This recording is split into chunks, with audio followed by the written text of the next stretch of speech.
Como a primeira leitura, o Jonas tinha que se converter.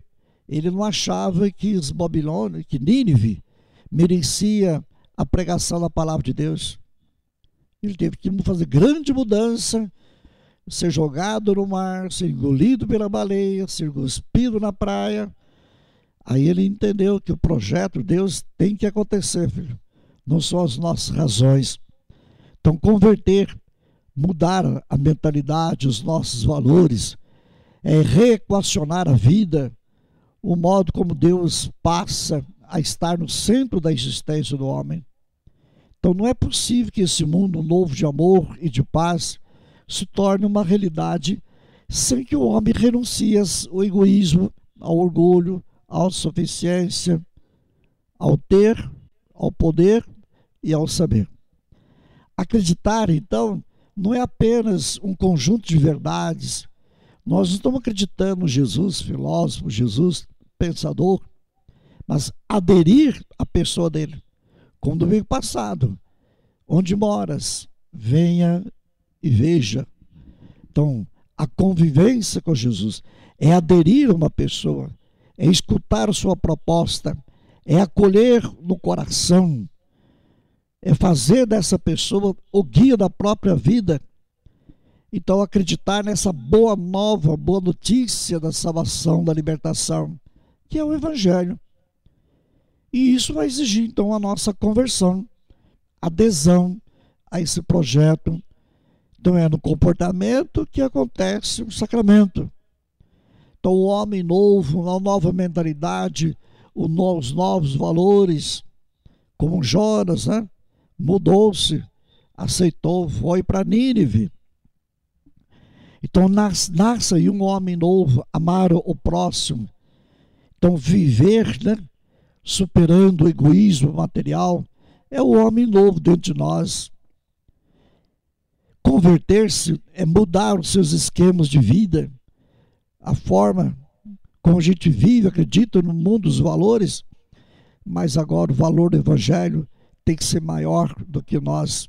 E o chamado a entrar na comunidade do reino é sempre uma iniciativa divina.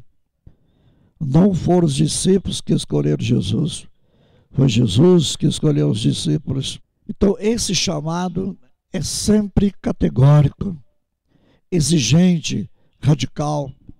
O povo de Nínive radicalmente vai mudar de vida. São Paulo, os discípulos vão mudar completamente de vida. Então, esse chamado de Deus é uma iniciativa divina, é sempre radical e incondicional. O reino deve ser o valor fundamental. Terceiro, é um chamado para aderir à pessoa de Jesus, fazer com ele uma experiência de vida. Então, expulsar os demônios, né? Do egoísmo, do ter, do poder, do saber. Aderir a uma pessoa não é uma filosofia. Jesus não é um pensador, não é um filósofo, né? Mas é filho de Deus. E o quarto, o chamado significa dar uma resposta imediata. Jonas deu a resposta imediata. Os discípulos deram, né? São Paulo e nós. Então, uma resposta imediata que exige um desapego, uma fidelidade. Todos nós batizados são chamados a ser discípulos. Ser pescador de homens, portanto, é ser profeta do reino, a semelhança de Jeremias, de Eliseu. Não é possível seguir a Jesus sem o mínimo daquele espírito profético inconformado com a situação vivida pelo povo. Então, os que não se conformam e lutam para mudar as situações provocam o julgamento de Deus na história. São essas pessoas que Jesus procura e as chama. Então, hoje, para todos nós, faz esse convite, né? Vinde comigo, domingo passado, vinde e vede, né, onde eu moro. Vinde comigo, farei de vós pescadores de homens. Então aí dentro está toda a formação do discípulo, né?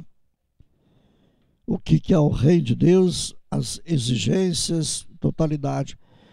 E a segunda leitura, São Paulo vai falando, só o reino é valor absoluto. Então a segunda leitura, São Paulo escrevendo aos Coríntios, lembra que é uma cidade à beira-mar, muita prostituição, muita sensualidade, como hoje, tanto fanatismo do corpo. E já São Paulo nos ensinava: glorificai a Deus em vossos corpos. O corpo não é para imoralidade, mas o corpo é para o Senhor e o Senhor é para o corpo. Então, alguns líderes da comunidade dos Coríntios acreditavam então que o fim do mundo está próximo, então não adiantava fazer mais nada, vamos curtir todo o prazer. O povo de Deus, São Paulo vai dizer, não é uma raça, mas a união de muitos povos em torno do projeto de Deus anunciado por Jesus. Então, diante da possibilidade próxima do fim do mundo, o que fazer? Então, o anúncio de Jesus é assim que o povo de Deus cresce. A tarefa prioritária é o anúncio. Empenhar-se com todas as forças para dilatar o reino de Deus. Então, não se apegar aos valores do mundo passageiro. O tempo é passageiro, nada fica, mas nós temos que descobrir os valores profundos. Então, a figura deste mundo passa. O tempo é curto. Então, quem tem mulher, como se não tivesse. Os que choram, como se não chorasse. Então, pressionado pela crença que o mundo está para acabar e pela opinião popular de que é preciso gozar a vida antes que desapareça, Paulo vai ajudar os coríntios a descobrir nova escala de valores. O reino de Deus, que foi pregado por Jesus, né, se impõe com valor absoluto, tanto para os que casam, como para os que decidem não casar.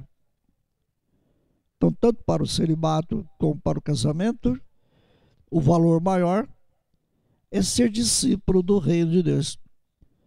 Porque a figura desse mundo passa e o tempo é curto. Então, viver o projeto de Deus. Então, o reino de Deus não é uma raça, não é questão de multiplicar crianças. Então, não é questão de gozar, materialmente falando. Então, o tempo se cumpriu, o reino de Deus é o valor absoluto. Então, a sociedade hoje coloca tanta proposta de felicidade no dinheiro e nós pregamos o valor do reino. Por isso, a nossa conversão. Estar atento aos sinais do reino de Deus, tanto no casamento como fora. O importante é viver essa totalidade dentro de nós. E um preceito da nossa vida, assumir, né, a grandeza do reino. Então, São Paulo faz uma crítica ao endeusamento de determinados valores efêmeros e passageiros. Então, não se trata de desprezar as coisas, mas trata-se de não colocar nas coisas de forma incondicional, porque a nossa esperança não vem na matéria. Então, o cristão deve viver com a consciência que o tempo é breve. Então, o mundo é uma peregrinação. Nós temos que viver o encontro daquilo que é verdadeiro, daquilo que é definitivo. Então, São Paulo vai valorizar, né, não os bens da terra. São Paulo vai entender muito bem os valores do reino de Deus, tanto no casamento como no celibato, estar a caminho do reino de Deus. Buscai, em primeiro lugar, o reino de Deus e tudo será acrescentado. Então o cristão deve viver mergulhado nas realidades terrenas, mas não viver para elas. Saber que as realidades terrenas são passageiras, efêmeras, portanto, nunca absolutizá-las. Então, para o cristão, o que é fundamental é aquilo que deve ser colocado em primeiro lugar, as realidades eternas. Então, nós vamos eliminando, como Jonas, como São Paulo, como os discípulos, os nossos apegos terrenos, até familiares. Os discípulos deixaram as barcas, deixaram as suas famílias e foram viver com Jesus, acreditando na vida nova.